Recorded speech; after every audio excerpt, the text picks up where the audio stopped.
Liberty. Ionescu, truth. Jonquel Jones with a tough bust. Stewie, little shoulder shake. Oh, what a shot!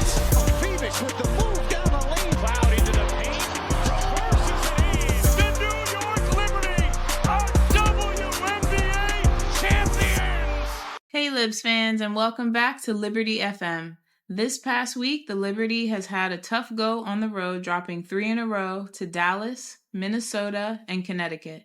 Missing key players in the rotation and players fighting through fatigue and possible injury, the Liberty have to find ways to weather this storm. Hopefully, with the addition of Emma Meesseman, brighter days are ahead. François, let's get into it. Yes, let's get into it. And you know, guys, when I told you the other day that you should not ring the alarm, right? That everything is going to be fine. I think now it might be a time to ring the alarm and to panic a little bit, because right now, this week has been a complete meltdown for the New York Liberty and Liberty fans. 4 straight losses, 2 against the 2 worst team in the league right now, Dallas and Connecticut. And then a win, a sort of win, even though it was a loss against Minnesota. But we felt good about the way the New York Liberty play in that game. But what a collapse right now with the New York Liberty. And yes, there's fatigue. Yes, there are injuries, but there were a couple of things that were a little worrying. And the first thing that comes to mind, and the thing that really bugged me, is the defense. I mean, when you look at that Dallas game, that first half was horrendous. It's probably like the worst effort I've seen the Liberty in a while. Even the days where they had like 7 or 8 rookies on the team in the bubble, or even the 2021 season, I had not seen this. What just happened in this game is unexplainable. Even the players knew that the effort was not acceptable for a team of that caliber. What do you think went wrong, especially in that first game earlier this week against the Dallas Wings? Just lack of effort, lack of focus. And I feel like I tend to see it when the Liberty play teams that are sort of ranked at the bottom. You think they don't respect them?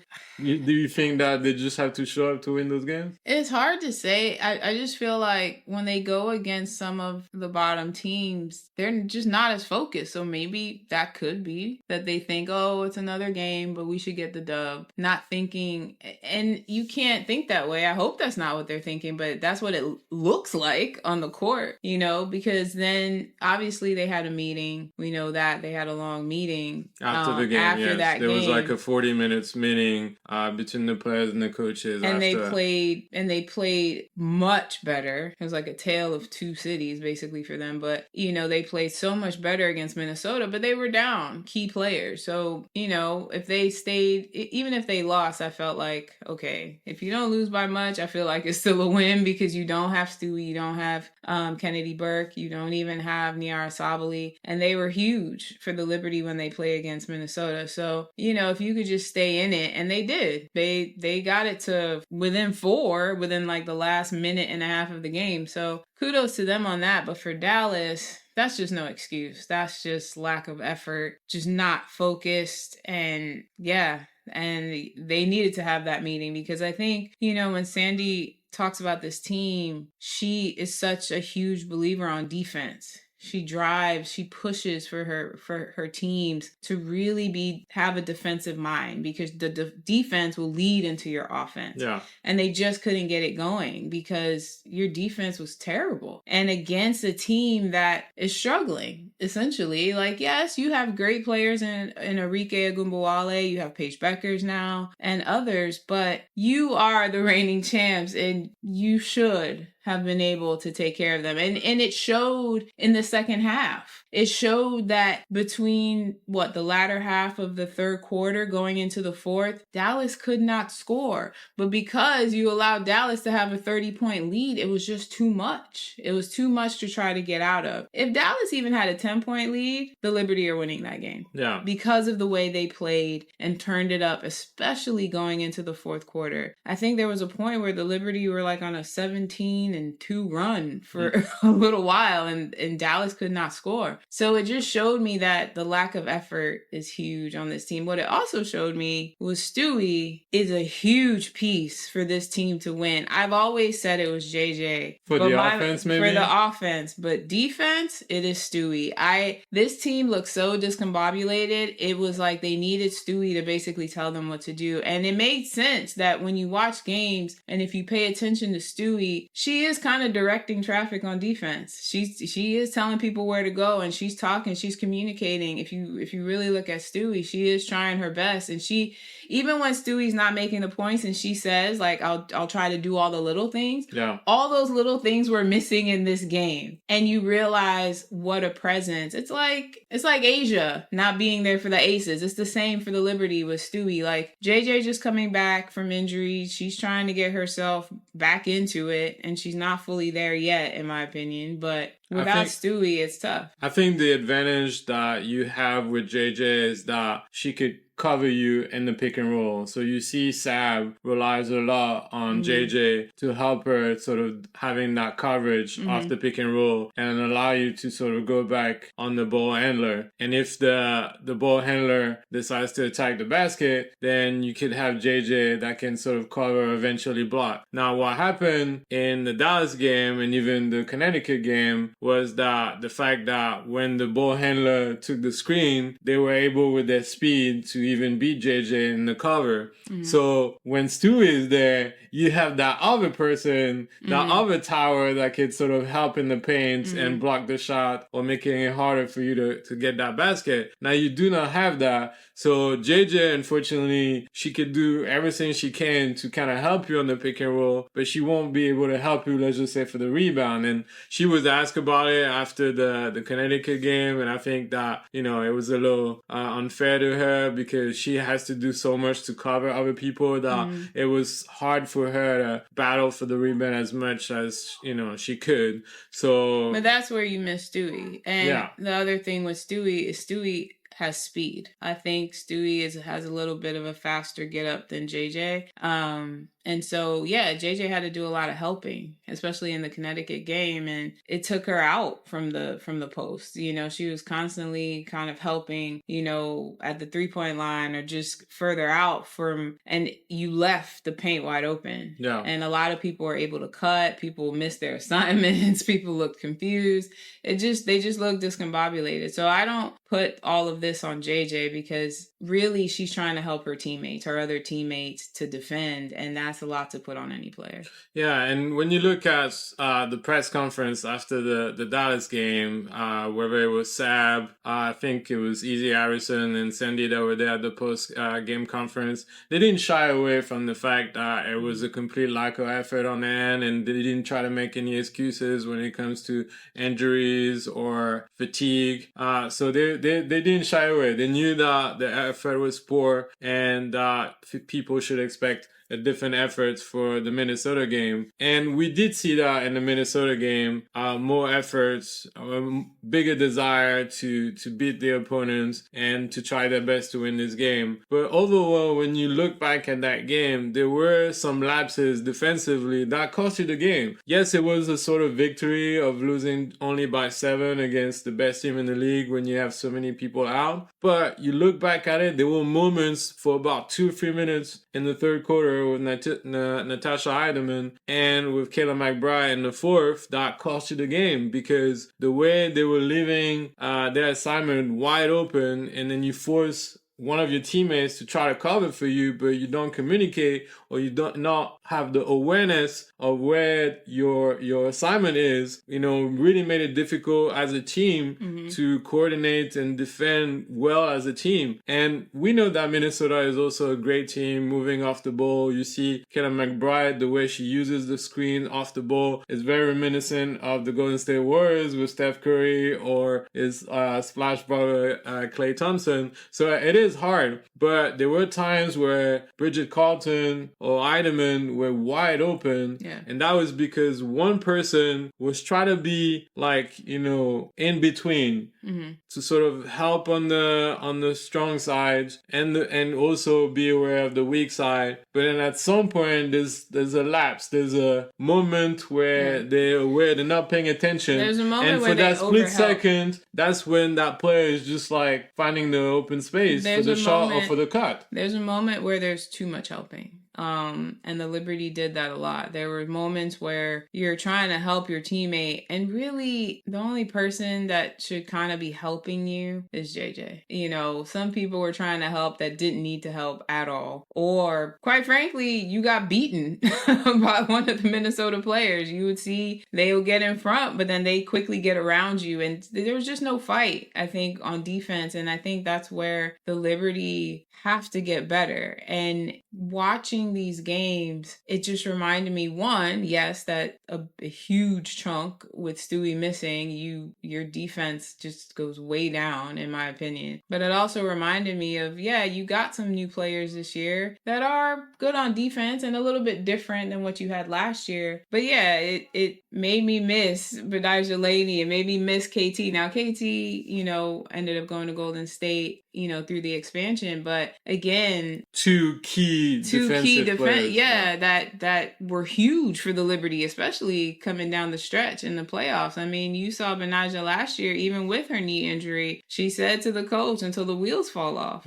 That's the kind of attitude all those players need to have. Mind you, Betnijah had a knee injury and she had a little bit of time off, but she got shots in her knee. At some point, the shot, I think, when she had that big game into the playoffs, she was like, finally, that shot worked, but she was trying her best. And I feel like here what we're seeing is there's fatigue. And the only person I'm giving a pass to right now is Sabrina Ionescu, because she is trying her best, but you can't leave it all on one player. She is giving her all as much as she can, but she's only one player and she's a guard. Yeah. So, they really have to come together and figure out who they are as a team. Even with some of the new additions, you gotta nip this in the bud now before it gets worse. At the beginning of the season, I had the chance to attend some of the practices of the New York Liberty at the beginning of the season, and I think there was a big emphasis on communication, especially on defense. And I think that obviously when you have a focus in practice, that's something you want to work on, but you have to be able to apply it in the game. And so far, the Liberty have been able to apply it for maybe one quarter, a quarter and a half, which has allowed them to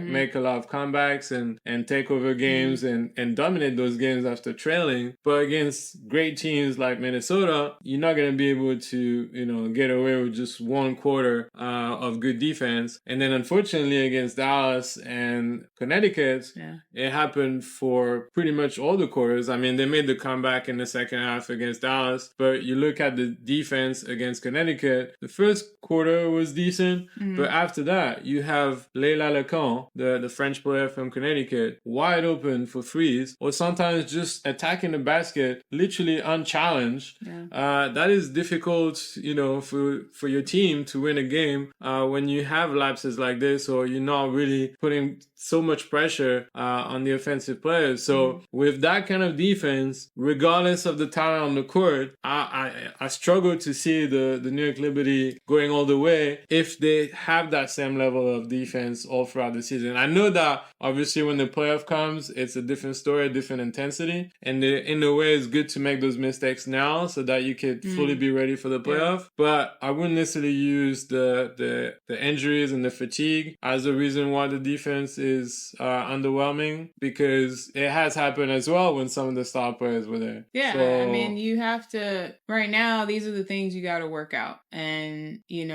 other teams are hungry. Other teams are coming up. And that gap, that Minnesota has created between them and the Liberty, it's not huge, but behind the Liberty are teams that are only a game, half a game. And that whole from spot 3 to 8, it is tight and it can flip flop. I mean, there are some teams that I think will hang on into, the number 3, 4 position, but to get into those top 8 spots, it's a tight race. Anybody can take it. And this month is going to show you who's hungry. And you can tell, like from last week, you have the LA Sparks. You got, the Dallas Wings are a bottom team, but they're still fighting. They're not trying to just bow down and just call the season. You still have over like a month and a half left. So they have to lock in, and they need to do it now. They need to work at that because playoffs come, you're in it, but you want to try to have some kind of home field advantage.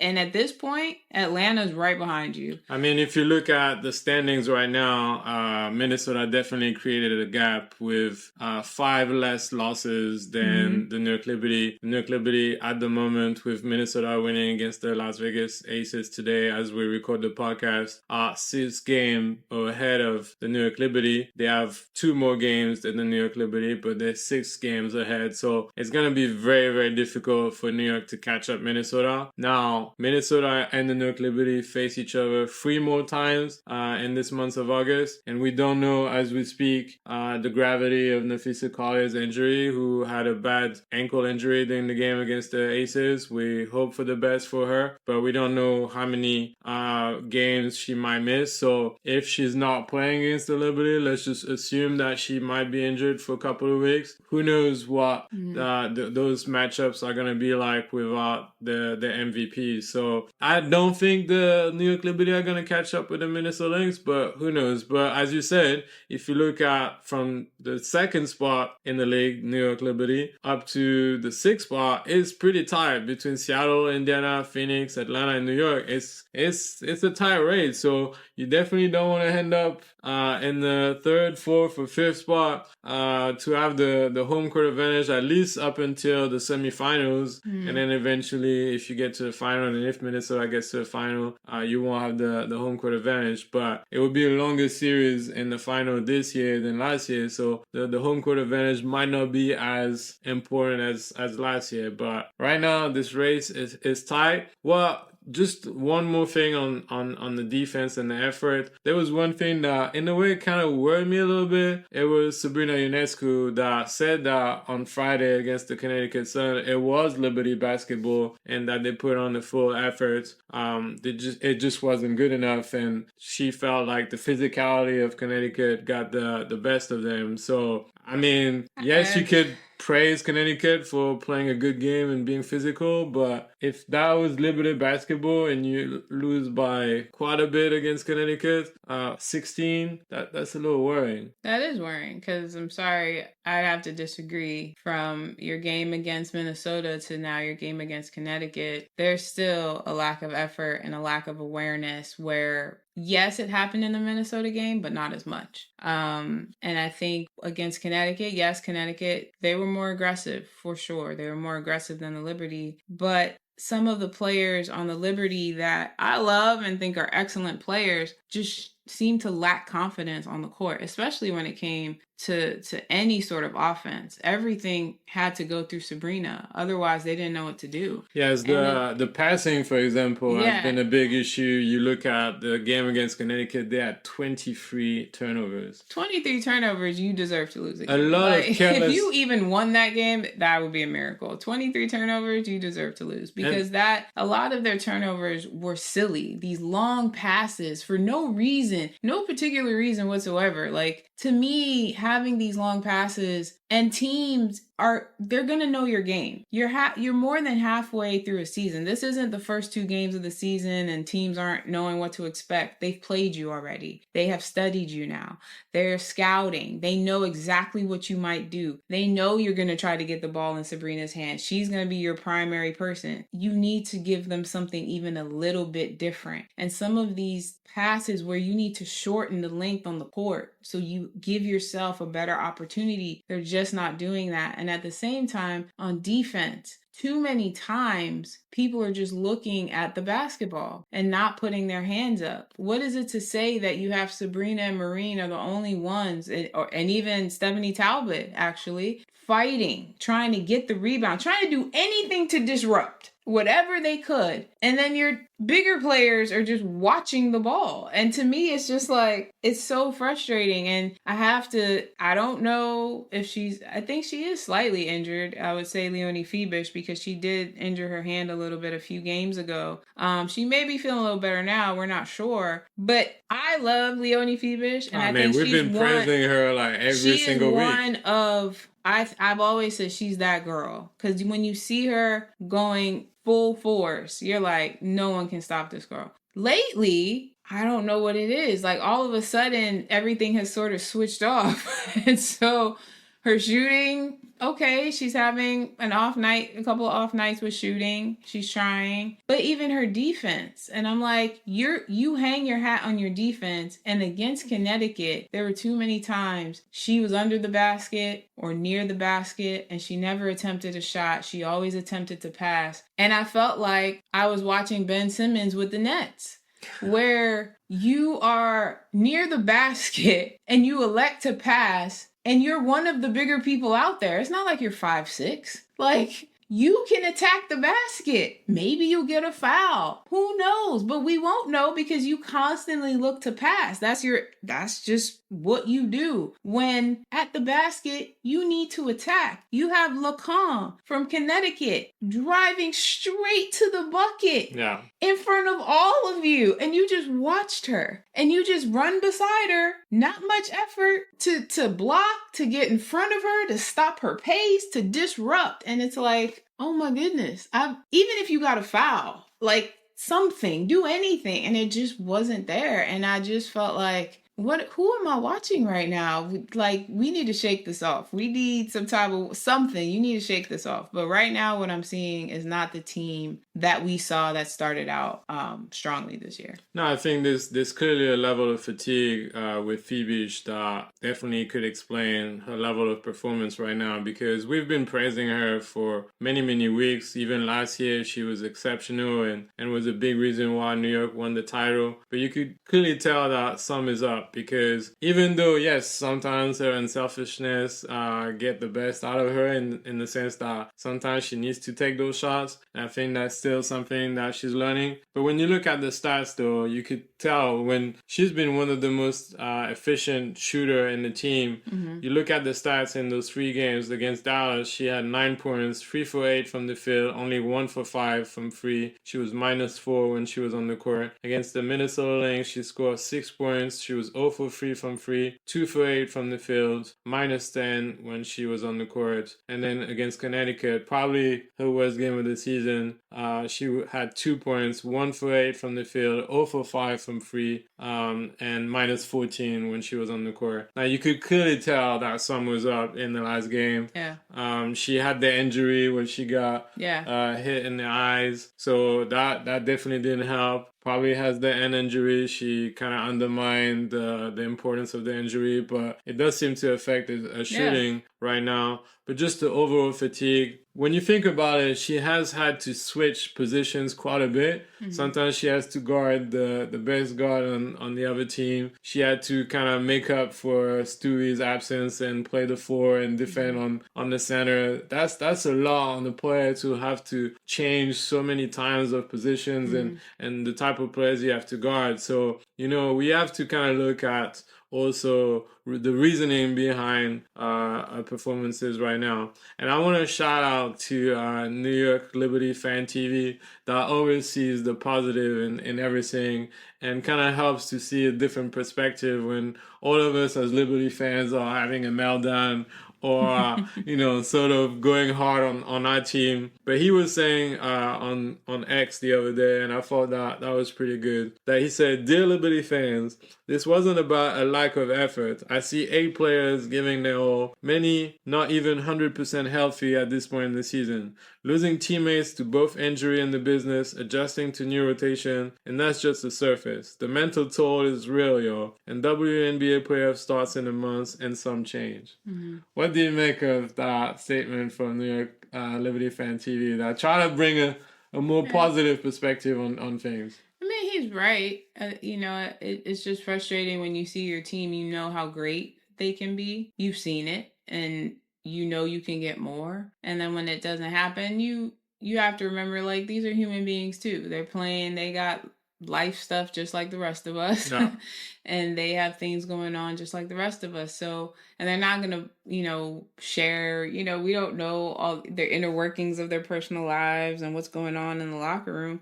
So, it's just tough because you don't want to panic, but at the same time, it's 4 losses in a row, though. It's 4 losses in a row. At the worst time of the season. And it's to teams that you should win against. Minnesota, I accept, because they're the number 1 team, and we knew that would be a battle. Yeah. We knew that one should be a battle, and it was. And you're down 3-4 players? Okay. Yeah, you're short-staffed. Okay. You still made it a game, though. So, proud. Kudos to you. But Dallas, Connecticut? Yeah, that's a different story. Last week, the Sparks have been on a run, and I think they probably surprised the Liberty a little bit. But Dallas and Connecticut, to me, I feel like, okay, Connecticut was pretty aggressive. But again, like those two teams, I feel like the Liberty had enough to do what they could. But maybe with fatigue and injury, that it just makes it harder than when you're a fresh full squad, and but it's still tough to watch your team just look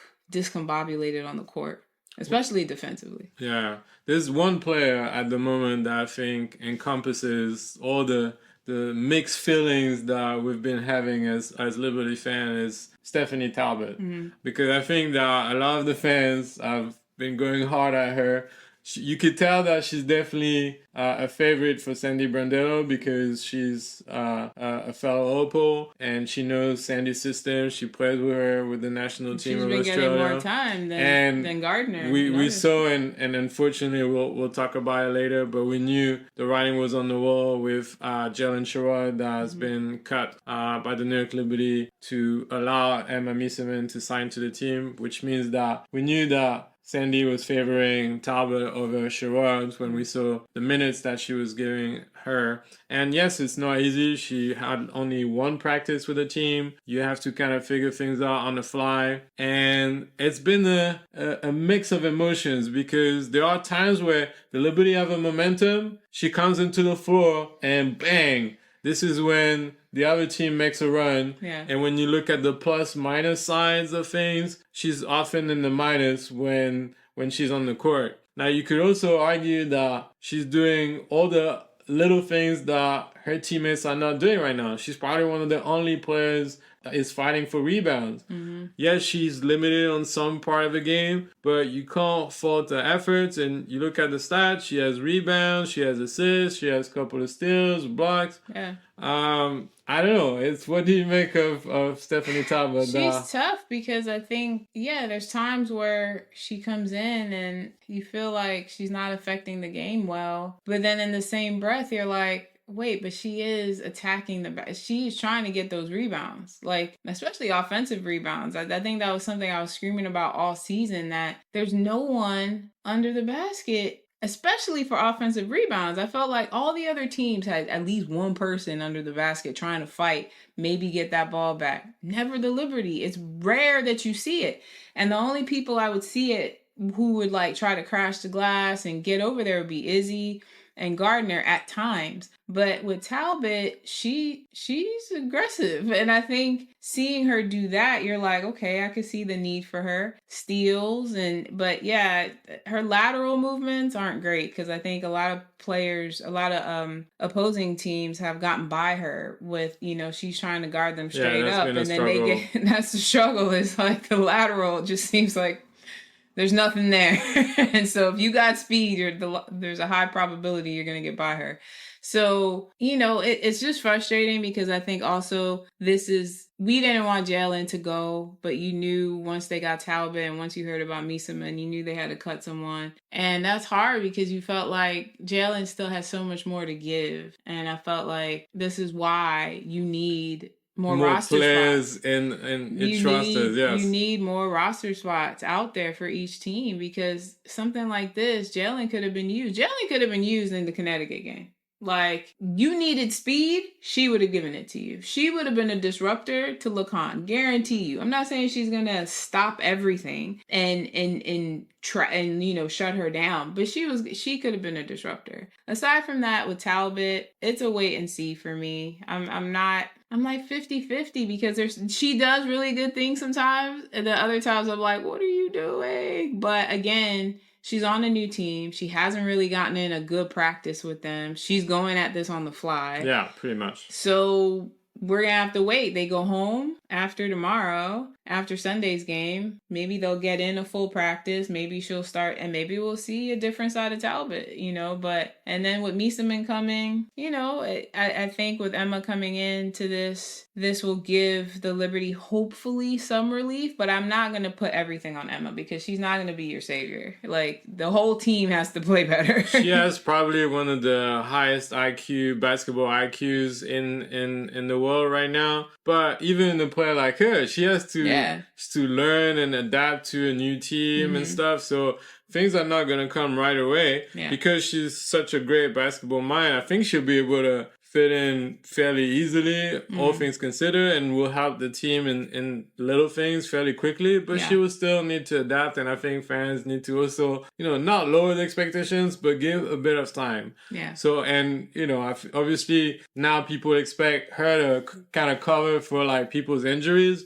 so, you know, I don't think we should expect too much right away. You have to give time. But before we look into couple of positive things, because there were some few things that were positive, I gotta give a shout out to Jaylyn Sherrod. I think, you know, all of us were crushed when we heard the news. We were not surprised. We almost wished that it wouldn't happen, but it was definitely a sad moment. They announced it on Friday, 8:30 or 8:20 in the morning, I think, the news, and it was sad because I think Jaylyn Sherrod represents everything that New York fans want to see in an athlete. Someone that is fighting, someone that, you know, has been written out. You know, she was undrafted. People say she's too small. People say that she might not have outside shooting, that we don't know if she could fit into this league, but she proved everybody wrong. She was undrafted. She was cut from training camp, but she still made the team at some point, and she was a WNBA champion. She contributed to that title. Yeah. Not necessarily the way people would expect, like, you know, the stars of the team, but she did contribute to that team. She did build a rapport with her teammates that helped that team succeed. She's a sponge. She loves learning from other players, and she got to learn among great point guards and guards with Vandersloot, with Sab, with Marine, with Natasha Cloud. So sky's the limit for her. And I think what best summarizes what's happening in the WNBA and the frustration with the lack of players on each roster is what Sandy said. She said that Jaylyn Sherrod is a perfect example as to why roster expansion is necessary. That's a young player that we believe in, but she's got a lot of great players ahead of her. But we would have liked to have invested in building, developing her more. So even Sandy wanted her to, you know, her to stay, but it was just not possible because, when you're part of a team like the New York Liberty, the WNBA champion, that team is stacked. So it doesn't give much room for rookies or young players. And you see with Macrisha Davis, even though I think Jaylyn Sherrod was ahead of her, even for a player like her, it was tough to get some minutes and continue to develop. So who knows if she will get at some point a hardship contract with the Liberty or with another team. But definitely, I could definitely see her having a spot next year. And with 2 new teams coming up, she would definitely have a spot. And nobody would take away the fact that she's a WNBA champion. So thank you so much, Jaylyn Sherrod, for the passion that you brought to this team. And just for being who you are. And sky's the limit for you. We love you, Jaylyn. We love you. And to finish, I think, you know, there were a couple of bright spots to end on a positive note. And I think for me, the 2 players that comes to mind are Sabrina Ionescu and Marine Johannès as well. Who do you want us to start with? Maybe Marine, maybe? Let's start with Marine, yeah. Let's start with Marine. Now, you wouldn't necessarily see on the stats that she had, you know, a big contribution point-wise, even though the game against Minnesota, she ended up scoring 14 points, which was her highest scoring match in quite some time. But I think the responsibilities that Sandy has been giving Marine those past couple of weeks has been great to see. The fact that she decided to go with a smaller lineup for those past few games with Natasha Cloud, Sabrina Ionescu, and Marine Johannès. You see a more confident Marine, not standing in the corner, dribbling more, taking those shots. But I think we mentioned it in previous podcasts, the defense has also tremendously helped. And so even though sometimes she wouldn't necessarily score a lot of points, she's one of the few players that at the end of the game, when you look at the plus minus side of things, she's always in the positive. So that means that every time she's on the court, she's contributing and she's bringing something positive to the team. Yeah. What do you think of Marine and her contribution to the team lately? I think we're just seeing her grow more and more confident in her game, because I think, early on, it's hard for a player to like who's used to starting, on her other teams, overseas. I think watching her grow and her confidence as a player who is a leader in a lot of her teams overseas, and being here, it's difficult for a player to get on the court just for a couple minutes here or there and try to produce what they can. But now that she's starting, unfortunately due to injuries, but now that she's starting, I just think that we're seeing her confidence build, and she's doing great. She's not going to be perfect on defense. I think that's going to be a continual learning for all of them. Like everybody got to work on their defense and get better. So it's not just her. But I think offensively, the game against Minnesota, she was aggressive. She came out there. I just think she has to keep building on that for every game and every team that they play, that you need those points. You need her contributions, because everyone is looking at Sabrina. Everyone is looking for her to score or trying to get her open, whereas you need other players. You need other options. You can't just have one option. And for Marine, just being available and working with Sabrina and the others on the court and trying to get open and trying to, give another look. I think that she's just been great. And so I think having her start has been probably a great thing for her confidence, and you just seeing it build and build. And also it helps Sabrina. I think someone asked her after the game against Minnesota what she thinks of Marine's contribution and how it helps her to be off the ball a little bit more, because yes, it is a lot of responsibility right now for Sabrina. And it helps because, defenses are going to put a lot of pressure on Sabrina, blitz her, trap her, do everything they can to disrupt the flow. So if you have someone that can carry the ball like Marine, that is a great ball handler, that can have those crazy frees that keep the defense on the look. So, it definitely helps Sabrina defensively. And I think, she loves to see Marine being confident. The famous quote, we want Marine to be Marine. But I think we truly see it right now that she's capable of playing a game. So kudos to Marine. We hope she continues to grow and contribute to the team in many different ways. But I think the last player that we have to talk about that has been the shining star for the New York Liberty this past month, I would say. She's been voted in as the best player of the Eastern Conference for the past 2 weeks. It's Sabrina Ionescu. She has been playing at an unbelievable level. She's been balling. Yeah. And I don't know if it's too late to make a case for MVP, because obviously Nafisa Collier is a little ahead of the pack. She's been playing so well lately. And really, you could see the difference when she's not on the court. The Liberty, the engine is not working so well when she's off the court. And sometimes Sandy is like, dang, I have to put her back in. She can't really get a rest. I need to come back to the squad so that the team can start rolling again. Yeah, I think Sabrina has been the engine for the team lately, and she's been balling. And for MVP, we know Fee has been doing an amazing job all year for Minnesota, so it's a high probability she'll get it. But we've also heard people talk about Sabrina being that dark horse, that she might get some votes in there too. And I wouldn't be surprised because she has been trying to really help her team in as many ways as she can. And I just think just what she's doing, her IQ is just continuing to just grow. Like watching her from a couple years ago, even to last year to now, like Sabrina would attempt all these 3-point shots.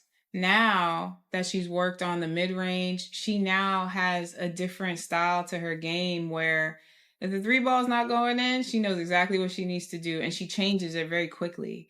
She's not, forcing the 3s like she used to all the time and trying to really get that going. It's like, no, now she's driving to the basket. Now she's in the paint with those floaters and the way she attacks the paint, it's incredible. It's crazy and it's incredible to watch. I just need the rest of her teammates to follow suit because if Sabrina is out here doing, Izzy Harrison does that as well.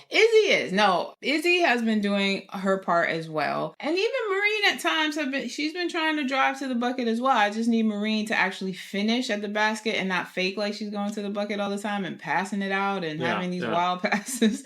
But for Sabrina, she's just being really aggressive. And I think it's paying off in huge dividends for her. And, she's keeping her team in these games most of the time. Even with the losses, she's still putting up a lot of great numbers. But yeah, you miss the others that are injured right now. But yeah, Sabrina needs help. She needs help. Hopefully Emma can bring some of that help. And hopefully as JJ, is kind of getting back into rhythm, she can also provide a bigger help as well for Sabrina. So some of that point distribution can be a little even across the board. And it's not just her in double figures. I wonder if Sabrina's injury last year in the final against Minnesota and she need to have that surgery on the right hand, if that kind of helped her in a way, because during the off season, the way she had to prepare herself, she had to obviously continue to train and get in shape, but there were certain things that she could not do because of the injury and the surgery she had. So we saw some clips where she was working a lot on the left hand, and I wonder if she worked a lot in some of the moves that she's now applying this season, the way she's been attacking the basket. Last year was a lot of the floaters and stuff, but now she does everything. I like the fact, like you said, that she's not forcing threes as much those past few games. She attacks the basket, she got the mid-range shot, she got the floaters, and most of the time, I think it's almost impossible for the defenders to stop her. I remember her first few seasons when she would always get blocked when she would attack the basket. Yeah. Nah, that doesn't happen at all, I think, or very little. Because when you have players like, i.e. Marine on the court, and they're waiting, the defense has to respect some of the players on the court because Sabrina has a great way of driving. She has also a great way of slowing down and speeding up. She has a great way of making you think she's going to pass and then she takes off. And then you're just half a step to a step behind her. Or you think she might pass, so she gets you to maybe look off, even if you're still right in front of her, and she manages to get that shot up. And so she just has great awareness offensively, that she has great vision of the court. And when she takes off, she presents a lot of options for her teammates and for the defense. And that's bad for the defense because you don't know what she's about to do. She could take off. She could go to the bucket. She could pass. She's looking for somebody to be open. There's a lot that she brings to the table now. And it's not just 3-pointers. And so teams have to respect that. And teams sometimes, because you're thinking a lot of times she might just pull up for the 3, that lane gets open. She has the speed. She can take off. And now you're half a step behind her and it's too late. I think people don't realize how strong she is physically. Mm-hmm. And she said before the start of the season that she felt like she was in the best shape of her life. And like you said, when she attacks the basket, she kind of changed the speed. She used her balance and,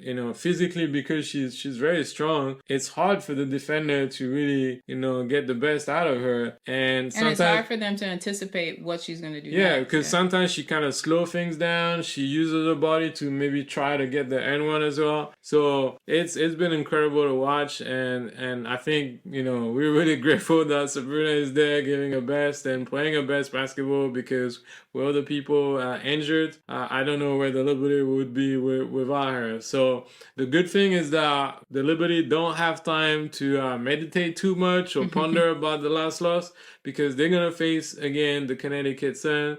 And by the time you're listening to this podcast, they will probably play in a couple of hours on that Sunday against Connecticut. We expect a different attitude, a different game, and hopefully, we don't know how many minutes Emma Meesseman will get, but hopefully she'll bring something and contribute and give some options for the Liberty to get that win, because right now we desperately need a win.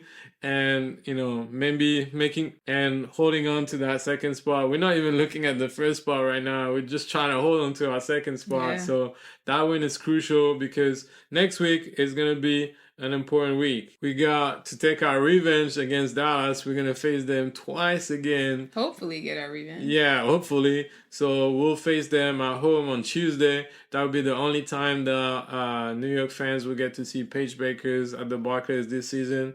And then a couple of days later, they fly back to Dallas to face them again in Dallas and Arlington. And then at the end of that week, they will face the Minnesota Lynx for the second time this season at home. So a very important week against a team that you lost just this week. So we need to get 3 W's for that week. We would not expect any less than 3 wins. I'm sort of happy with 2 wins and 1 loss, but I really want 3 wins for this coming week. Well, sorry, 4 wins if we include the Connecticut game this Sunday. So we'll try our best to cover those games. Thank you so much, guys, for your support and for the feedback. We're really grateful that you spend time with us discussing and listening to the New York Liberty. And as we always say, Felicia, Let's go Liberties!